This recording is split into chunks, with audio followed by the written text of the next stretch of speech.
All right, my name's Mario Behr. I'm Vice President of Marketing with SeaVee Boats, and I'm here today with Scott Wenzel, who was kind enough to take us out fishing on the 290. Yes, sir. Yep. I had a 290 for quite a long time, and I've been charter fishing on it for many years, so I've really put this thing through its paces.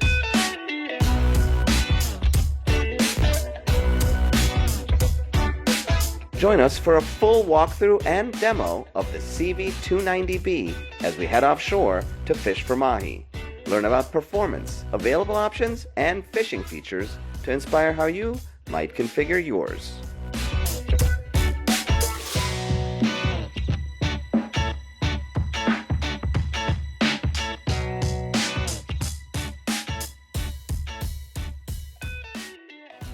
All right, we got bait. What are we doing? Yeah, we crushed the bait. Bait was easy to find. That's great. We're gonna run offshore, probably a few miles, and see if we can't get into some mahis. Maybe troll around, see if the birds are flying. All right. So you're gonna look for weed lines and yeah, troll, or? We're gonna look for some weed lines. We're gonna hop on that weed line for a little bit. Look in the binoculars and see if we see any birds flying or dipping. And if we see some birds running around, we'll switch from trolling to running and gunning. Awesome. All right, let's do it. Let's do it. I'll be looking for birds once we get out there. For sure. So how far is the edge here? Edge of the reef drops off at like 6 miles. So we'll be probably around 12 to 14. That's where the weed's been lining up at. Not burning any gas either. What's that? Not burning much gas either. Right. What are we getting? Like 1.7. 1.7 at 33. That's pretty good. I could go a little bit faster, but I don't like to go too fast because that way we'll miss some stuff. You know, if we're running 40 miles an hour, you mean you don't want to run right past all the fish? We're gonna run out there and then run back in. No, this is nice. You get 1.7, 1.75 even. Exactly. At 33. Exactly. And what are we running here? 3,700, 3,600? Yeah, 35 right around to there. 3,700 miles per hour, or RPMs. And we got a lot of gas, and we got 2 live wells full in the back. So it is not a light boat by any means right now. We got a lot of stuff here. Fair.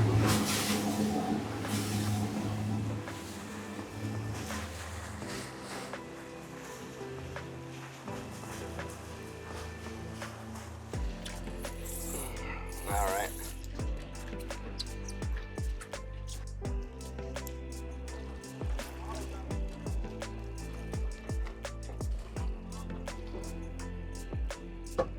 All right, here we go.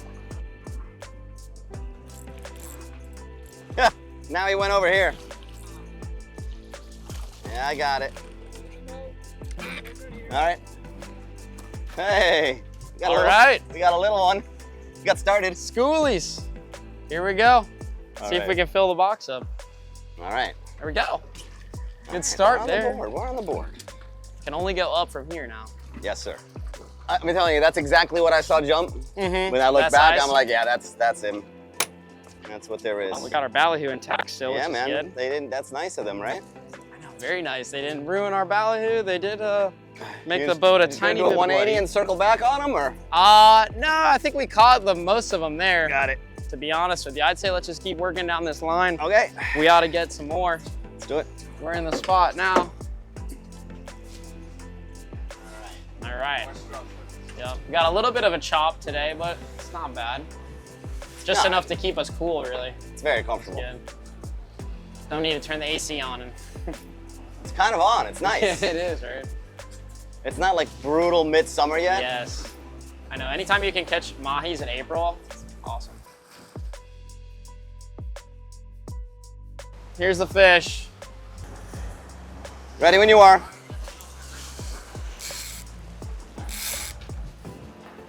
See if we can capitalize on this school here. Perfect. Might be up and over you eventually, we'll see. There's some back there. All right, let's go. I don't know how big this guy is, but there's definitely some more fish here. Good. Oh yeah, there's a lot of fish. We got them coming. Yep.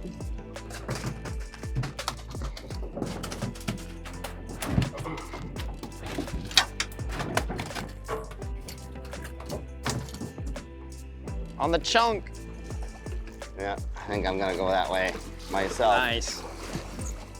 They like the chunk. Yeah, sometimes they get a little finicky on the live bait. I don't know, it's maybe middle of the day or something. And I just ripped a pilchard in half and fed them the chunk, and they wanted to eat it right away. That one's a little too small, so we let him go. But you kind of throw it in the water and see if they eat it, and the whole school kind of rushed over to it. Try that again. Oh, there, that one got it. So I've been hooking them in the belly and been using the smaller pilchards, and that's been working great. Yeah, that's what I just did there. Sometimes you change it up a little bit. Yeah. And they can't swim as fast when they're belly hooked? Well, they kind of, I don't know, they swim down more. You know, the Mahis don't have to work as hard to get them. All right. We got any more spinners left over? I'll leave this one in here.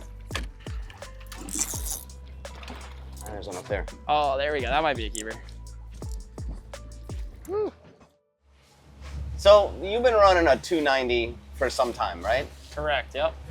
Now tell me a little bit about, like, what do you think this boat does really well? Like, what jumps out to you about the 290? The nice thing about the 290 is you don't need a crew to run this. You know, if it's just you and your wife or you and a buddy, I mean, look at us today, you know what I mean? We're able to get inside, you know, catch bait, you know, get into shallow water where maybe a bigger boat can't quite get to. And we're still out here trolling offshore next to the big boats, and we're pretty effective, you know, so can't be, you know, too upset about that, that's for sure. And it's a, you know, a decent chop today, but it's pretty calm, and I mean, we'll still be out here in pretty rough stuff in this boat, so. Yeah, no, it's super comfortable today. Absolutely. Yeah.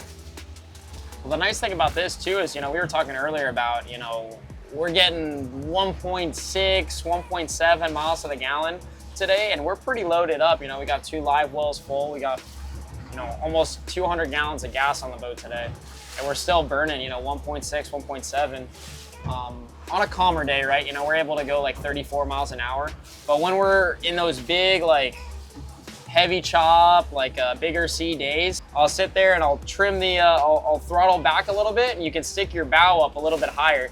And we're just. So what speed would you say that is? Like, I mean, it depends. Even on a rough day, like 4 to 6 or whatever, you can sit there at like 17, 18 knots and comfortably run. Whereas, you know, if you were going faster than that, you get, you know, it wouldn't be nearly as comfortable, right? But the boat will hold plane at that speed. Exactly. That's the thing is, you know, you can step away from the throttles when you're at 17, 18 knots on a B-hole like this, and just kind of comfortably go right through the sea. That's a huge thing. I mean, especially with us, you know, charter fishing a lot, you're fishing every condition out here, right? So we got to go on the rough days, and it makes it, you know, an unfishable day fishable for sure. Yeah, got it. So we have a couple different power options for this boat. Today we're running 300 V8s. Mm-hmm. Is that what you were running on your boat? Yes, we were running twin 300 V8s, and we had no issues whatsoever. The nice thing is we have plenty of power. We're able to get up on planes super fast, even with a lot of weight on the boat, and it's, you know, economical. And we have redundancy, you know, obviously if we, you know, something happens with an engine, we got another one to take us home. Have you ever run this boat with 250s? I have, and I would definitely recommend the 300s over the 250s. Got it. Yeah. Twin 300 V8s. Mm-hmm. Twin 300 V8s. Perfect. I've never ridden it with Yamahas though, so I will say that. I know we've done a few with Yamahas as well, and I know some people have repowered with Suzuki's. Right. We generally don't run those out of the factory, but you know, depending on what customers order, if a customer orders whatever power they like, that's generally what we would accommodate. As long as it's a good match for the boat, right? I mean, we will make a few recommendations. I don't think you can go wrong with these twin V8s on here, the 300s. I think it's perfect, you know what I mean? We're not so heavy in the back. I feel like if you were to have any more of a motor, it might be a little too heavy back there. It's definitely the most popular power option, I would say. Right. For sure. Pretty much whatever SeaVee you're talking about, one of the things that always stands out for me is the consoles. And by that I mean they just kind of work in terms of it's simple. It's not overly complicated, but so what do I mean? First of all, they're low enough to where, I mean, I'm not particularly tall. I'm 5'8" and change, and I can see out over this, whether the splash screen is open or closed. Right. And I can see the bow of my boat, which to me, that's kind of like where it all starts. Oh yeah. And I see a lot of boats that have higher consoles. In some cases, maybe because you need the space underneath or whatever the situation may be. But for me, you know, I'm not 6'2". This is important. You're what? You're about the same height as me? About maybe an inch or two taller? Yeah, maybe an inch or two taller. All right. But I agree wholeheartedly. And the thing is, it's some people, I mean, there's some boats that the console is just ridiculously big. You see that. This is big enough to where, one, yeah, you can even fit like, you know, a head down there and all that stuff. We have a huge area for storage down here, which I would say rivals a lot of 29-foot, you know, boats. Like this whole console area is a huge area for storage. But it's small enough that I can like, whole time I'm running the boat is I'm always like eyes open and I'm looking and you can kind of like poke outside of this a lot easier and you have less to look around, you know? When you get into some of the bigger class boats, the bow's a little bit higher, everything's a little bit bigger, and it goes back to like running the boat, you know, single-handedly or just, you know, one or two people, right? You're able to see out without, you know, really needing a tower, which is so nice. I mean, your line of sight on a boat from the deck on this thing is way better than on, you know, these bigger class boats for sure. And then this layout here, so yeah, it's somewhat unique, I think. In some ways, the splash screen together with that recessed area for the screens and then the area that kind of creates that catch-all for, you know, everybody's stuff, wallets, phones. Right. You got some sunscreen laying in there, extra sunglasses, whatever. It depends on who you talk to. You either love it or you hate it. I love it. I've had this open like every single day that I run these boats, and I've never hit it. I've never hit this. I've never, you know, bumped my head on this. I just love to be able to put my phone in somewhere dry, really easily and accessible, you know, your wallet. And then I also end up, you know, putting a bunch of hooks up on the dash here, and this stays so nice and dry. But another thing that I don't think people really talk about enough is all of your electronics in here. I mean, you easily get, you know, quite a few more years out of them than as opposed to, you know, directly open to the elements on the dash. And then we were talking earlier about the rocker switches versus the, you know, flush mounted like Bocatech switches, right? These switches, man, like they're shielded from the elements. Simple, I can know exactly like what's on or off, just, you know, off a feel. That's huge. Sometimes, you know, with those like press, you know, button switches like the Bocatech switches, you kind of have to look at them and really see if they're on or not. You know, you have to kind of cup them with the light. This is just, everything is so simple, you know what I mean, on that. I prefer rocker switches myself. I put them on my 370, which we offer different ways of speccing this console now. So for one, you cannot do the clear plexi splash screen. So if you want that space to, you know, put various things that are laying around, but you don't want to deal with opening and closing, or you feel like it's potentially in your way, your line of sight. You don't need to spec this. So for some people, they just don't want the cover.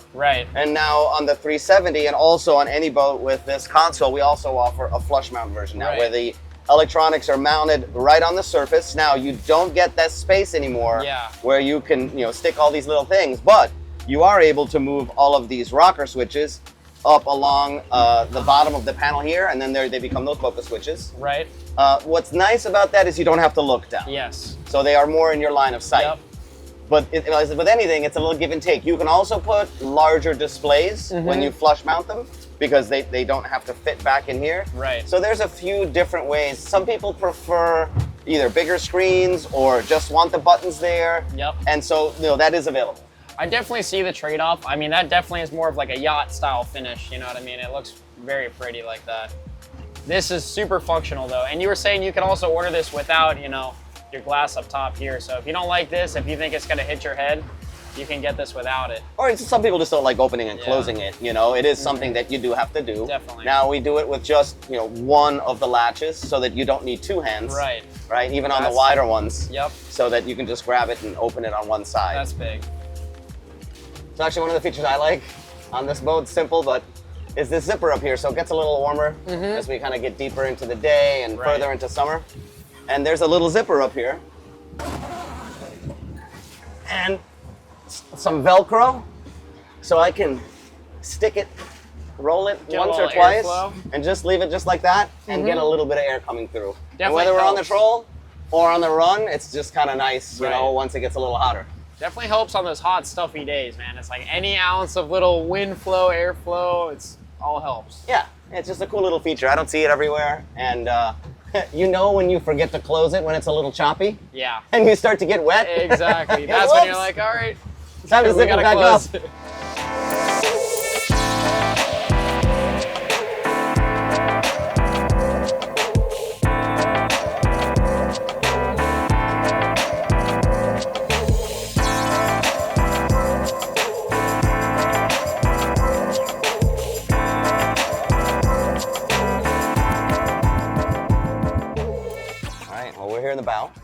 may as well start in the front, which is the anchor compartment. Right, right. Well, first off, I mean, this anchor locker is huge, right?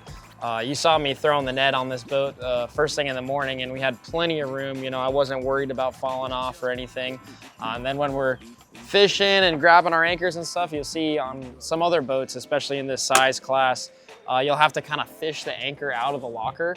This thing is just so big, you know, you can just, it's everything, you know, to make your life a little bit easier. And if you have a Fortress anchor, this thing already has a mold for it, so you can just drop it right in there.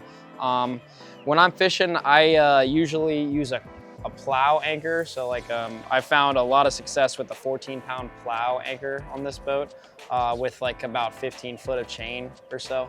And we're talking about how big, you know, the anchor locker is up here. I've jam-packed this thing with like 650 feet of anchor line, so you can really slam it, especially if you're seriously fishing and you want to be able to anchor out deep, or you don't have a trolling motor or something like that. So that's pretty important to know, and that's something I would want to know if I'm looking at, you know, purchasing a 29. Yeah. What else is cool about it that I like is you have a compartment in front of the anchor compartment that you can either use for dock lines or sea anchors, or in this case, both. Absolutely, right? Another thing where you don't have to start, you know, digging down deep into hatches to pull out a dock line, you know what I mean? You can just grab it right up here. It makes it way easier. So sometimes people ask about these compartments down here. Storage, some safety gear for some people. On some boats you see people put like a mesh in front of it and store things here. I've seen people use them in all different kinds of ways. Me personally, I've also used like that suction cup that you can put right here and put like a couple of hooks and some weights or whatever it is that you're fiddling with, especially when you're kite fishing or something like that. How did you use these spaces on your boat? You know, I usually left them open, and you know, we have a lot of clients and they'll always have like a bag that they're reaching in and out of throughout the day. So sometimes I'll just put it right here and it's just kind of easy access. And it's also becomes like a spot for shoes. A lot of people love to put their shoes in there. And like you said, there's like a lot of people will put the meshing on and use that as a spot for their, you know, life jackets. And if you're putting your life jackets up there under that meshing, it's just another hatch, you know, you have free and open to use. Got it, yeah. The other thing is this boat is available with forward seating. The molded forward seats that have the reclining backrest. Right. And when you have that, it's also nice to have some extra space here. Yes. Obviously it changes how the storage is in the deck a little bit when you put forward seating in here. The other option you can do here is a coffin box. Right. So for the coffin box, we would usually put an electric ram inside the box, because once there's ice and everything inside the coffin, it helps to have that electric assist to lean it open. So that you can still get under. But it's here. nice because you have a split hatch, so you can still access even if you know you don't want to use your hydraulic ram or whatever to pull it up. You could just store buckets and all sorts of stuff. How this hatch is actually tall enough to where you can put 5-gallon buckets in there. So those things usually on boats will just be out on the deck tripping over everybody, and it's nice you can put stuff down low and keep this whole deck open up here. Yeah, for sure. This boat has a couple different fish box and live wells locations. Some of them overlap, right? Some areas you can plumb as a well or as a fish box. Right. We used this fish box this morning versus, let's say, the one in the back. How do you like to split things up? Well, say you're just fishing around here, around town, and you're not trying to really load the box up. It's nice to not have such a big box at the end of the day to clean, right? You saw this, big box is all dirty and we're gonna have to clean that later. As opposed to something a little bit smaller back there. It makes it, a little easier at the end of the day for cleanup. But it would be nice, say you're going to the Bahamas or you're going on a long range trip, maybe you're sleeping on the boat, spending multiple days. It's nice if you can just jam pack this thing full of ice and then, that'll last you for, a couple days fishing hard, right? Put a lot of fish in there, wahoos. It's big enough to where, wahoo, yellowfin tuna, stuff like that, it'll all fit in there. Got it. Today we used the back fish box as a live well. Yep. So we had a floor well. Yep. Plus the regular live well in the transom. Right. I would always kind of steer people towards like getting that rear live well. You never know when you're gonna need it, and it's always nice to have it and not need it versus need it and not have it. Down here, we're throwing the cast net pretty much every single day, and it's one thing where you get the cast net up into the boat, and just like we saw this morning, instead of lifting it up into the transom well, you're just kind of putting it down low. It's just easier on your body, and also, you know, your hatch is all bloody down there. You just click the live well on and you can clean it off like that a lot easier. Yeah, that's a good location. Mm-hmm. Cool. So storage on this boat, obviously we have got the fish box in the middle, and we talked a little bit about, you know, the ability to put either a coffin box or a Yeti or, you know, supplement this in any other way. There's also 2 storage compartments in the floor here. In this particular boat right now, they're being used for safety gear storage. Right. But there's actually quite a bit of space in there. I like to keep a sea anchor in some of mine. My sea anchor's too big to go in the front, for instance, on my boat. Yep. But there's just little details that I want to point out that I think kind of matter. First of all the latches on the SeaVees are slam latches. Right. Except for 1 or 2 occasionally where it has to be different, like the one that's on the split hatch here that allows it to lift both of them together. Correct, yep. But for the most part, we don't want to see any latches that we have to turn and twist. No. Once you stub your toe on those about 1,000 times, you see the reason why. Yeah. And then the other thing is we'll put shocks Yep. on the bottom of pretty much all of the hatches on the boat so that they stay open. Right. If you own the boat long enough, sooner or later a shock will wear out and need to be replaced. But I feel like it's still better to have it than not to have it. Absolutely, absolutely. It eliminates, you know, crushing your toes a lot, jamming your toes on these things here. And then you can just, you know, flip a hatch closed really quick and then go and grab a rod, go do something, you know what I mean? You don't have to sit there and turn the handle and then push it closed. It's just, makes it easy. Yeah, no, for sure. Cool. Another nice thing about the storage compartment here in the bow is that they are lockable. So not only do you have a shock and a slam latch, but if you do store some rods in here overnight, let's say you're staying on land at a hotel and you don't want to carry all of your gear, you can lock up a few rods down in there. You can also put other things like, I don't know, mops or, you know, anything with a pole that doesn't collapse far enough that can slide up into that. You can put your brushes in there. You can put, if you got a dive flag that's, you know, extendable, you put that in there too. And then, you know, you can lock some valuables away here, which is nice. You know, you don't have to worry about it on a trip. Yeah, very handy. Okay, let's talk about this console here real quick. We've gone ahead and created consoles for a lot of the other boats that do have the sliding front seat. Yeah. And this has a slightly narrower console that fits specifically into this boat, and those other consoles do not fit into this boat, and therefore we've decided to stick with the tried and true version here. Right. So, and if it ain't broke, don't fix it. It seems to work just fine here. And we have a ton of storage space down there, and you can put a head in there, and you got easy access to your electronics and your breakers, but it's out of the elements, you know what I mean? So that makes, you know, corrosion and everything, it helps with that. Yeah. I think the other thing that's neat about this console is that it is forward entry. And so side entry consoles are nice in the sense that you can, you know, enter from the side and step down in, but I gotta be honest, on smaller boats like this, I prefer having the rod storage along the sides of the console, which you can't have with a side entry. Yeah, definitely. I don't know how much extra rod storage that gives you on this boat. Is it 6, 7, 6? Oh, it's 4 and then 2 up front. Yeah, so you know, you're storing 12 rods along the sides of the console, which are out of the way, and then another 5 in the leaning post. Yep. And then another 6 in the rocket launcher. And all of those are away from the gunnels. You could be running, you could be moving from one place to another, rods are out of the way, easily accessible. Oh, of course, it just makes everything more streamlined, you know what I mean? You don't have to have rods in the gunnels and all sorts of stuff like that. Especially we got our Key West style T-top here, so we can, you know, easily grab a rod without breaking your rod tip off, you know, trying to sit it through the slit. And I don't think personally that you lose too much shade doing it like that, so. Well, you know, listen, different strokes for different folks. Some people want maximum shade. I agree, generally you don't stand here on the side. Correct. Where that cutout is, but if you did, usually there's shade on one side of the boat, depending on where the sun is, obviously. For sure. But the nice thing about the oversized hardtop is you do get extra width here. You do have to put up with the rod slits.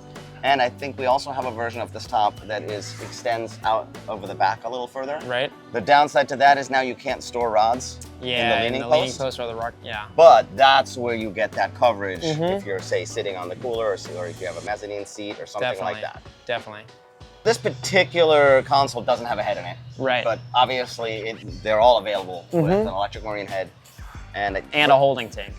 The holding tank is installed in all of the SeaVees. Some of the older ones originally not, but now whether you order a head or not, there's always a holding tank. Okay. Which means that it can be added retroactively for those people who did not put a head. Right. In a resale situation where your buyer wants a head, it can easily be added. It's literally just the cost of the toilet and the installation. Yeah, that's very smart.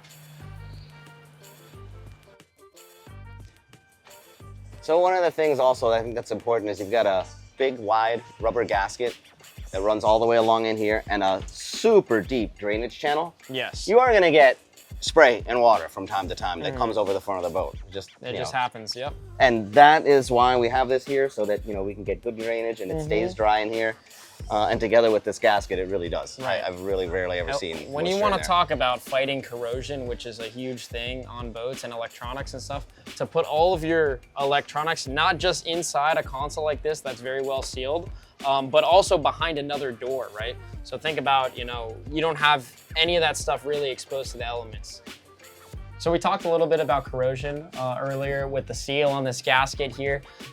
It's a very well sealed console. And when we're talking about, you know, access to our electronics, very well protected in here and away from the elements. This is huge in terms of fighting corrosion and, you know, just having our electronics work for a whole lot longer. But that being said, we do have like easy access to like my breakers. I can just flip this console open and then I can easily see if I tripped a breaker or obviously if my battery switches are on and if I'm on shore power and charging. Super easy to check, you know what I mean? You don't have to go fishing around in it. And then pretty easy access too to the back of our screens and our units up on the dash. So if you guys have anything, you know, cables coming loose or whatever, it's super easy. You can just flip this open and check for it, check and make sure everything's tight and bundled up here. And also if you're replacing stuff, it makes it a lot easier. Very easy access.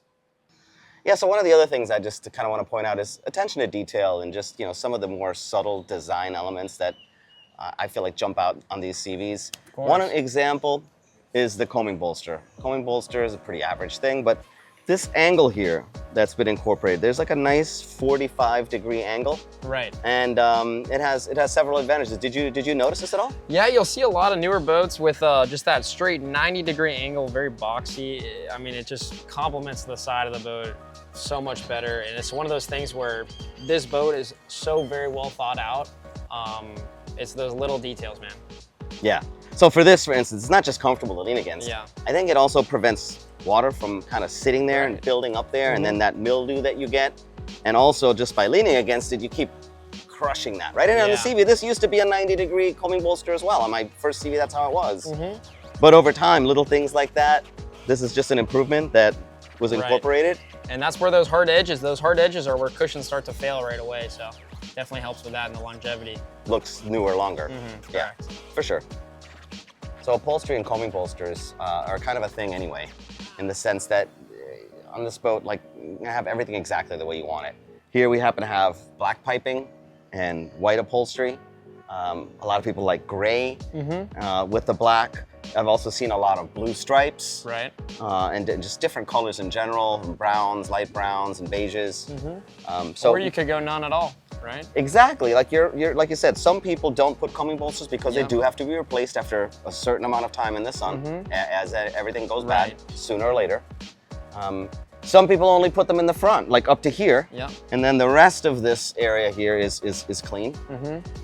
It has another benefit, which is you do get a little bit of extra width. You do, especially in the cockpit back there. That's where it's actually very noticeable. But it's again like one of those things where you can customize it to where you want, right? It is a point of failure, right? Any sort of cushion is a wearable thing, right? So it will wear out eventually.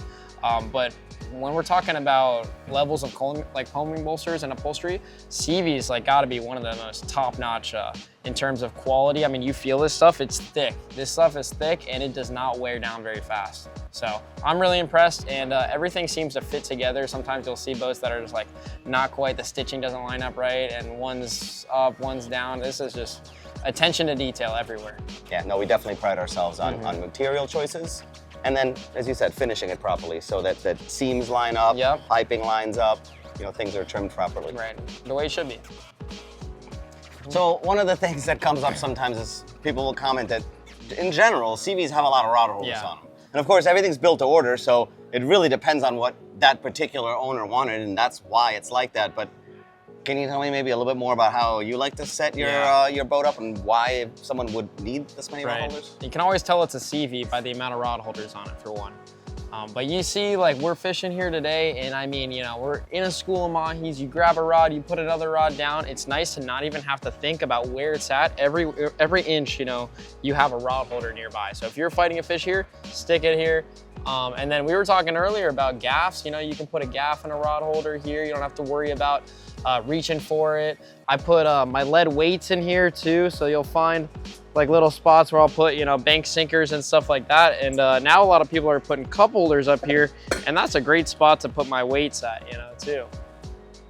So the other thing that's worth pointing out about these rod holders on these SeaVees is we've gone to a version of these rod holders now that have no exposed hardware. So you won't see any of the screws on top. They're completely clean, only the SeaVee logo.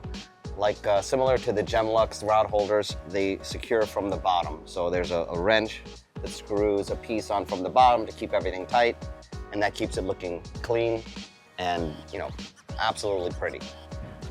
Same thing with the cup holders. We've gone to kind of a deeper cup holder. Now in some cases, people request a rod holder, cup holder combo. We'll use those as well. But if you're gonna go with a dedicated cup holder, generally we use the deeper ones. A Yeti can fit all the way inside there. Bottles are in there, and mostly also in the shade. When you leave one in there, it stays a little cooler. But mostly it's so things don't fall out of there. So I personally love having them spread out throughout the gunnel. Yeah. Yeah.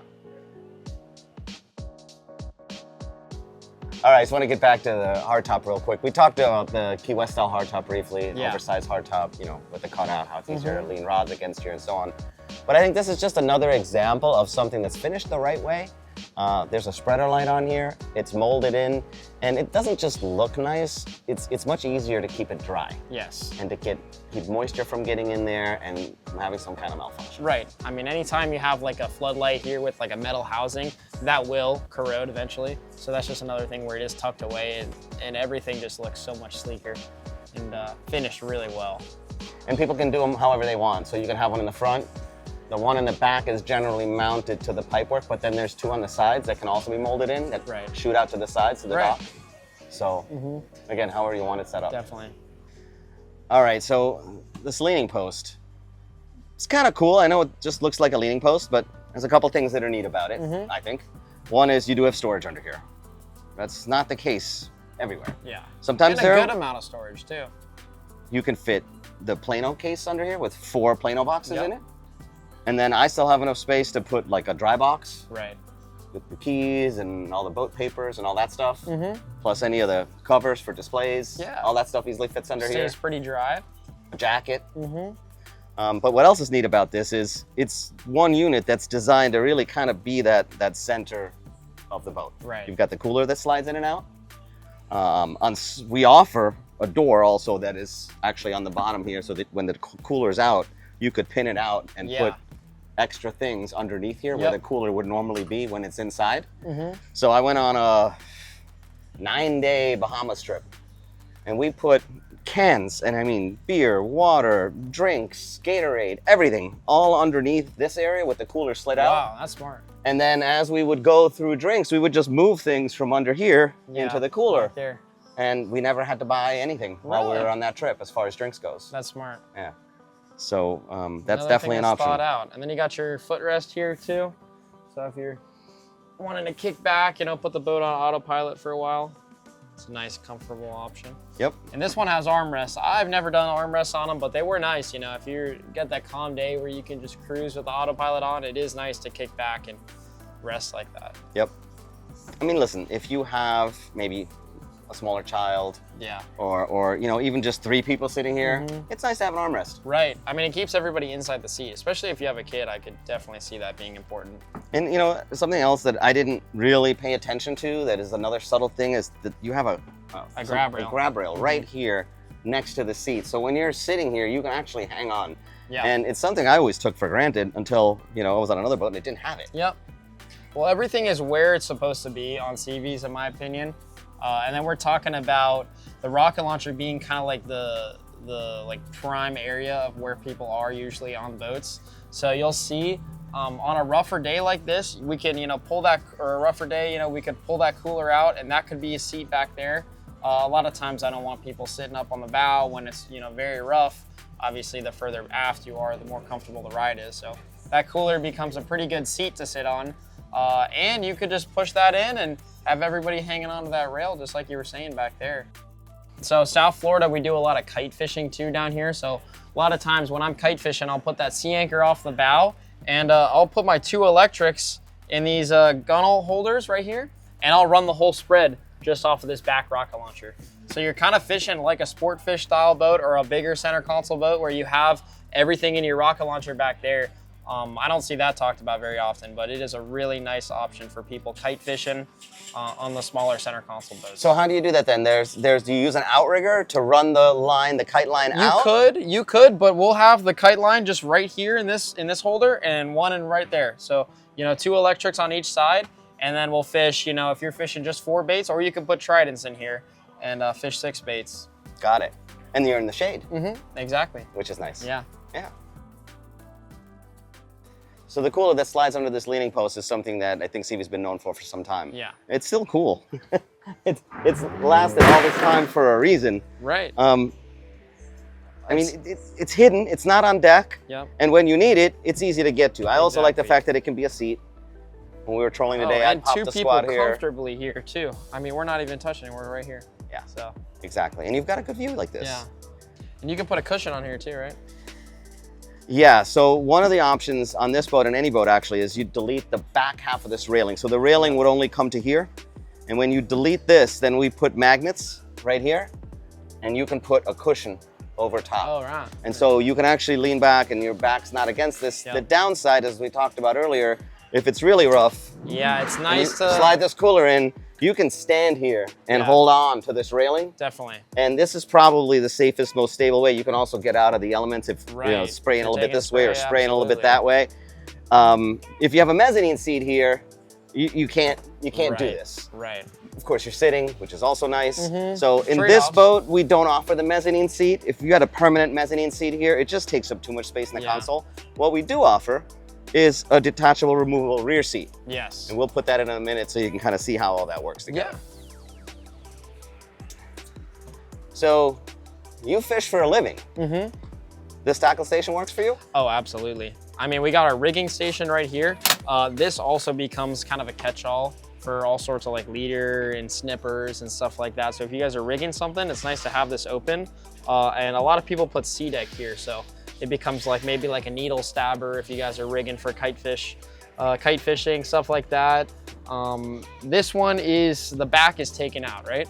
Yeah. So there's a piece of fiberglass that's usually hides this area here. We call this the deep tackle storage. And so if you sort of delete this trim piece here, Yep. you get the extra added benefit of some more space. Right. I would definitely recommend that. That opens, you know, a huge area for storage, especially Right. usable storage, you know, something you're in and out of all day long. And see, look, for instance, if you open that up again, this is specifically made to hold 2 plano boxes, right? Yeah. So you can put these 2 side by side. The other benefit to having the sea deck here is it keeps Is these it from doesn't sliding slide. around. So when the boat is rolling a little bit offshore, Right. you're not gonna get any kind of movement here. And as you're saying now, you could have pliers, a knife, Yeah. you know, whatever else, a de-hooker, whatever you got that you're, you know, just wanna You throw. want to throw right away. Yep. Yep. And that's basically why that deep tackle storage kind of happened. Definitely. It's not as pretty. You see, you know, the rod holders and the plumbing for the rod holders. Yep. Which, by the way, they're all plumbed. All the ones along the Right. console are plumbed everywhere. But you know what? This stuff gets clogged eventually, and it's easy to figure out a clog when you can see all your rigging back here. So Well, and I sooner or support later, that. some's drops a lead or something else in one of your rod Exactly. holders, Exactly. or your cup holder drain, right? Right? Or a pilchard finds its way there. So with our faster style of fishing down here, I need to grab a rod very quickly. And this rocket launcher is a great spot, or leaning post is a great spot. You know, I'll put whatever I'm using right there on this leaning post. So you saw us today when we're Mahi fishing, I'm quickly grabbing a pilchard and I can hook a bait on, you know, within seconds here, which is a whole lot better than going up front and trying to find your rod. So that's usually what I'll use it for. And then you also have 6 more rod holders up here. So you can just you know, if you're going on a trip and you need every different type of rod and reel, you have a lot of space for it. And then also if you're going sword fishing or something, you know, we'll put our bent butt LPs back here and this holds it safely. That way they're not taking spray on the edge of the boat. That's another huge one. And then we did use these Kingfish rod holders, which I've never really used before, but I was a big fan of today. So kind of eliminates needing outriggers to an extent. They're still nice. Obviously you get a little bit more of a spread, but we were doing just fine with these Kingfish rod holders. So I'm impressed. Well, if you're gonna troll and you're gonna kite fish, Yep. you probably want outriggers. Right. But if you're not doing a ton of either one of those two things, this goes a long way. Exactly, simplicity, you know? You can fish 3 lines easy, right? One down the center, and then you have a little bit of a spread with the 2 kingfish rod. Of course, yeah. The other thing I like about these is when you are docking and you need to climb up and out of the boat, believe it or not, it's a great this is a great thing to grab onto and pull yourself up. Exactly. I haven't broken anything yet doing that, but you know, obviously you have to be a little bit careful, but for the most part, this is just a handy handle. Yeah, for sure. Yep, especially if you're running out here too, you know? Another way to hold on. Yeah. So that's nice. So when we move back to our cockpit back here, we got quite a few different storage options. Our 2 side hatches here are unfinished. So that's kind of basically offers you a little bit more storage as opposed to if you were to put like a bucket in there, right? So you can fit just a little bit more stuff in there, which is always nice. Every hatch is key. Our bilge, we have a huge like bilge access back here, so it's a little bit easier to work on your bilge. You know, you're not crawling in there in tight spaces as bad. So that's another key point.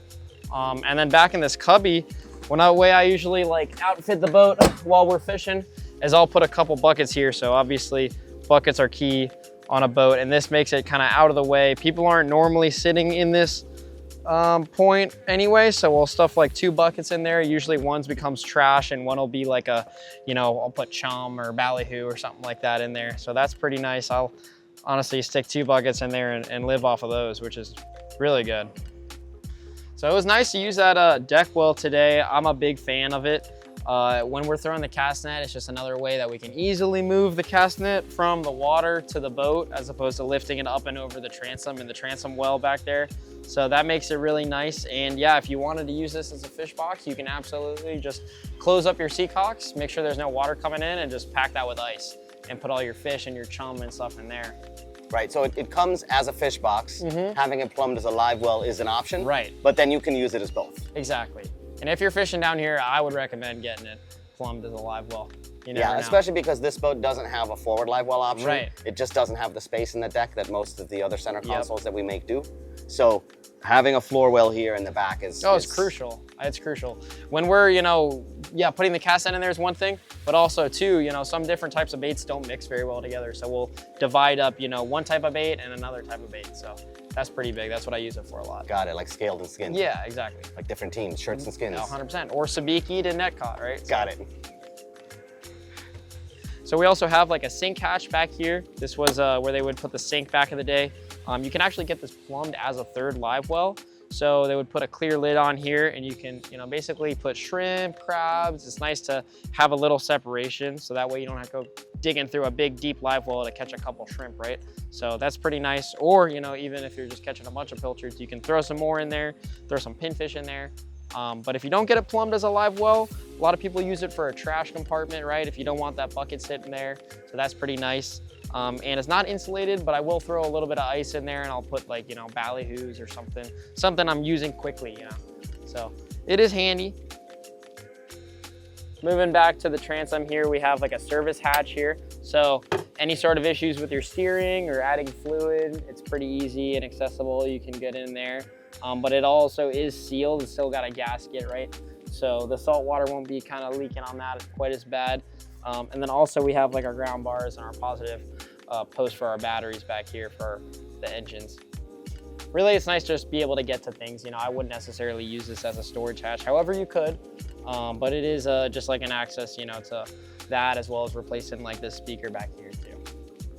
So moving over to the bilge here, we're gonna talk about a little bit about the live well situation.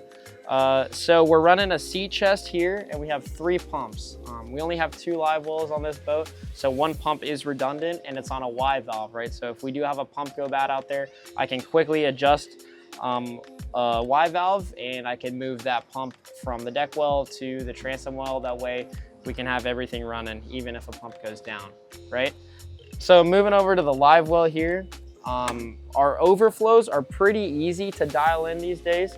So instead of, you know, going and fighting that seacock back there, you can actually just spin your overflow valve just like this. And you can pressurize your live well very quickly as opposed to opening up the bilge and having to do it like that. So that's pretty nice, honestly. And then also when we're looking in the bilge, this fish box, or this box is on a pump, as well as the forward fish box. So we can pump out the water with that, and you have a strainer, right? So it collects all the debris and stuff. So when you get done with a day of fishing, if you were to close off your seacock and, you know, maybe brine the fish box forward so you don't have any of the water escaping, you can uncock that and then use your pump to just let it all out, right? And that sea strainer will, you know, collect most of your debris and scales and stuff like that. All right, so on a boat this size, having a proper transom seat is a really nice option, especially a removable one, because it's only here when you actually need it. As you saw today when we went out fishing, the seat wasn't here. I have a proper backrest. Yep. And it's wide. It goes all the way past my legs, so I can lean back and sit comfortably. Right. Now, the downside to that is that you can't just fold it down. No. If we had, and we do have a version of this seat that is only about this long and does fold down, two things that happen is obviously it's nowhere near as comfortable as something that is long like this. And since you generally wouldn't have it here when you're fishing, being able to use it, you know, during a day of fishing isn't really all that important for most people, which is why we have a removable version like this that is long and takes up this much space. It just makes it a lot easier and more comfortable, as I was saying.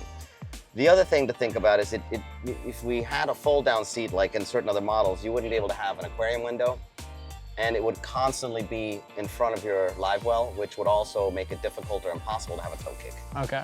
And so, you know, on a boat, it's always a little give and take. Right. If you want the best functionality for when it's actually a seat and you're sitting on it, I'd say this is the right decision. Yeah. If you want it to work when it's not here, in other words, it's not a fold down, it's something that you can actually remove. It also works best that way when you're not using it, when it's out of the boat. So me personally, I prefer the large seat that doesn't fold down, that's removable. But we do have a smaller version of it. Right. Do you ever use a seat? I don't, but it's nice to have though. You don't go to the sandbar? We just, you know, pile them on a beanbag. Beanbag, you're gonna find a seat somewhere. But this is nice, yeah. So the 290 has a transom door, and the top part folds over to this way, and then this has a nice little magnet here so that it stays open.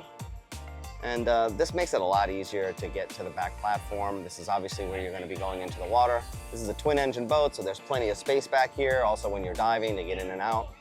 Overall, this setup works quite well. Sometimes you need power on a boat to plug stuff in, specifically reels. Definitely. Pretty much anywhere you can think of to mount an electric reel outlet, you can here on these boats. So a lot of people will go, you know, 2 in the back and then 2 in the front, or just 2 in the back, or just 2 in the front, you know, depending on where you're fishing, right? So I definitely, you know, live by kite fishing and we'll go deep dropping sometimes. So it is nice to have that. And it's nice to, depending on the sea state and the condition of what you're doing, you don't have to be like, hey, this is my only electric reel outlet, right? So you can have them all throughout the boat, right? Say you're going wahoo trolling, you know, you'd probably want 4 electric reel outlets in the back. Really depends on what you want. Speaking of wahoo trolling, I've actually had one put inside under the cover here that I'm sitting on. And so I'd like to run an LP right out of this leading post here, out of the rocket launcher. That's the center. And so to not have a cord running across the deck that people will trip on, ask me how I know. Right. So I asked Errol, I said, hey, can you guys mount one here inside the leading post? And the answer was yes. Well, if you can think about it, there's a good chance they could do it for you. That's the nice thing about a SeaVee. A boat this size, it's easy to trailer, right? It's not too wide. You don't need an oversized load, and you can launch from different places. Right. I keep my boat behind my house on a lift, and while that's nice, I don't have a trailer, and I'm always fishing in the same area unless I really commit to go somewhere. Yeah. And this really opens things up, doesn't it? Exactly. 35 miles per hour on a boat is a whole lot slower than 65 miles per hour in a car, or a truck. So it is nice. It's just, you know, on the easier side, say you want to do maintenance or something, pulling it on a trailer makes it very easy. You don't have to source, you know, boat yards and marinas. And then, you know, if you're planning that special trip somewhere, it is nice to be able to hop on the trailer and you can just get out wherever you want, really. Well, I hope you guys enjoyed coming along with us for a day of fishing and talking about the 290D. Yeah, hopefully you learned a little something. Tried to show you the different parts of the boat, how to fish it, how it works, how we set it up, and why. For more information, go to SeaVeeBoats.com, check out the website, and if you're interested in building a boat or just getting an idea of what are the options that you're interested in and what pricing looks like, just please call our sales office. We have 4 locations. HQ is in Miami, and then we're also in St. Pete and Palm Beach and the Florida Keys. So you can reach out to whatever's closest to you, speak with one of the members of our sales team, and they will be happy to put a build sheet together for you and advise you on how to build your 290B.